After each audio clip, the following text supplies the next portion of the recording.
नमस्कार। आप सबका स्वागत है इस 10 मिनट वाली क्लास में।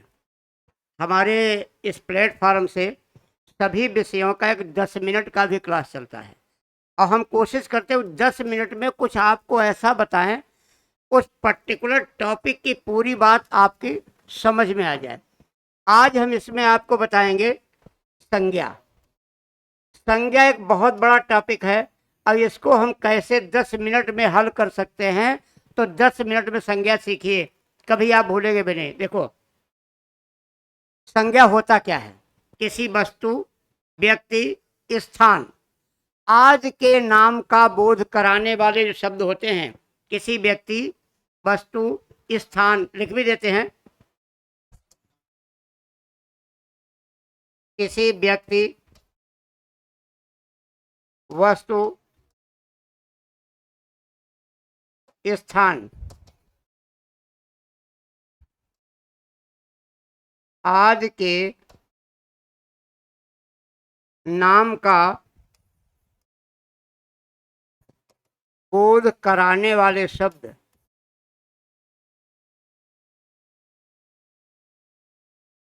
संज्ञा कहलाते हैं।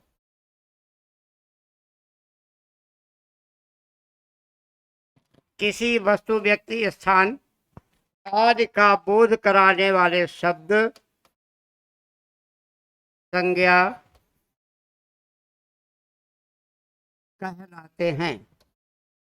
यानी जिन शब्दों से किसी व्यक्ति का बोध होता है, किसी वस्तु का बोध होता है, किसी स्थान का बोध होता है, उन्हें आप क्या कहते हो? उन्हें आप संज्ञा कहते हो। अब हम इस संज्ञा को एक चार्ट के माध्यम से संक्षिप्त में आपको बताएंगे, जिससे संज्ञा के बारे में पूरी जानकारी आपकी बनी रहे। अब देखिए क्या जानकारी है। संज्ञा क्या है? संज्ञा किसी व्यक्ति का नाम है या वस्तु का या स्थान। देखिए, किसी वस्तु, व्यक्ति, स्थान आदि का बोध कराने वाले शब्द क्या कहलाते हैं? संज्ञा कहलाते हैं। या इन वस्तु, व्यक्ति, स्थान का क्या होगा? भाव, यानी इनके गुण या दोष। यानी किसी व्यक्ति का नाम हो, वस्तु का नाम हो, स्थान का नाम हो या उनके गुण दोष हो। अब इनको बहुत कायदे समझिएगा। यदि किसी व्यक्ति, किसी वस्तु या किसी स्थान का कोई निश्चित नाम है, किसी वस्तु, किसी व्यक्ति, किसी स्थान का यदि कोई निश्चित नाम है, तो उसे व्यक्तिवाचक संज्ञा कहते हैं।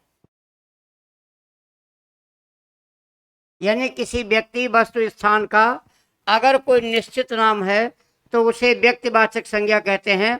दूसरा देखते हैं, यदि किसी व्यक्ति, किसी वस्तु, किसी स्थान का कोई अनिश्चित नाम है, कोई अनिश्चित नाम है, तो आप उसे क्या कहते हैं? तो उसे जातिवाचक संज्ञा कहते हैं।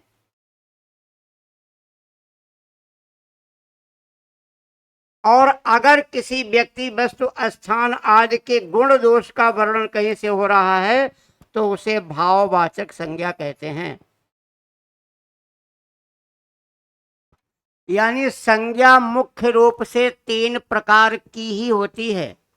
किसी व्यक्ति, किसी वस्तु, किसी स्थान के निश्चित नाम को व्यक्तिवाचक, अनिश्चित नाम को जातिवाचक और उनके गुण दोष का वर्णन अगर किया जाए तो भाववाचक संज्ञा कहलाता है।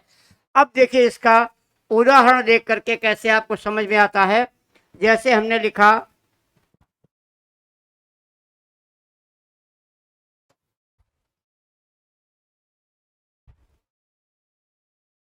लखनऊ। लखनऊ किसी स्थान विशेष का नाम है। लखनऊ किसी स्थान विशेष का नाम है। फिर हमने लिखा शहर, ये अनिश्चित नाम है किसी स्थान का। और आगे लिखा लखनवी, ये सभ्यता है, कल्चर है, संस्कृति है, ये गुण है। तो यहाँ क्या ध्यान आपको रखना है, कैसे इन जोड़ को जोड़ेंगे, मिलाएंगे। किसी वस्तु, व्यक्ति, स्थान का एक निश्चित नाम था, इसलिए आपने उसे कह दिया व्यक्तिवाचक संज्ञा। किसी वस्तु, स्थान आदि का एक अनिश्चित नाम था, तो आपने कह दिया जातिवाचक संज्ञा। और इसका गुण था लखनवी, जिसे आपने क्या कह दिया, भाववाचक संज्ञा। कुछ अन्य उदाहरण भी आप देख सकते हैं, किसी भी प्रकार के उदाहरण ले सकते हैं। जैसे अगर लिखा राधा, राधा किसी एक विशेष लड़की का नाम है, राधा व्यक्तिवाचक संज्ञा है। लेकिन अगर शब्द हमने कह दिया लड़की, ये एक पूरे ग्रुप का, कैटेगरी का बोध कराता है, तो इससे एक पूरी जाति, पूरी प्रजाति का बोध होता है। अब आगे हमने लिख दिया लड़कपन, लड़कपन। ऐसे अगर हमने लिखा भारत, ये देश है, फिर हमने लिखा देश, तो दुनिया के सभी देश इसमें आ जाते हैं। अगर आ जा राष्ट्रीयता, तो राष्ट्रीयता क्या है, एक भाव है, एक गुण है। तो किसी व्यक्ति, किसी वस्तु, किसी स्थान का यदि कोई निश्चित नाम है, तो उसे व्यक्तिवाचक संज्ञा कहेंगे। जैसे कोई कह रहा है कि मैं लखनऊ जा रहा हूं, इससे क्या आपको पता चला। जैसे अगर किसी ने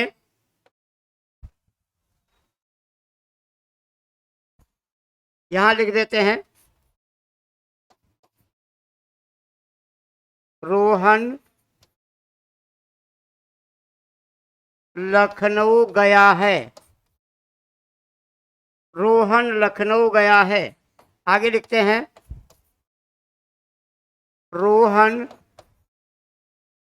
शहर गया है।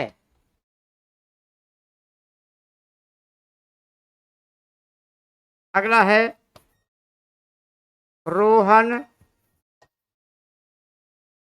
लखनवी रंग में रंगा है, यानी लखनवी सभ्यता से ओतप्रोत है। अब आपके सामने कितनी चीजें आई कि रोहन लखनऊ गया है, इससे शहर विशेष का बोध हुआ, और आपने क्या कह दिया, प्रॉपर नाउन है, व्यक्तिवाचक संज्ञा है। लखनऊ शहर गया है, वो रोहन शहर गया है, पता नहीं किस शहर गया है, बहुत से शहर हैं, तो इससे इसका बोध नहीं हो पाया। और यह एक कल्चर है, एक सभ्यता है, इसलिए ये अलग अलग रूप रहा। तो इस चार्ट के माध्यम से हम कितनी आसानी से जान और समझ परख सकते हैं कि इन संज्ञाओं के तीन भेद किस तरीके से अलग अलग स्वरूप में दिखाए गए हैं। तो इस प्रकार ऐसी छोटी सी क्लासें आपके मनोबल को बढ़ाने के लिए, आपको एक विशेष ज्ञान प्राप्त कराने के लिए की गई है।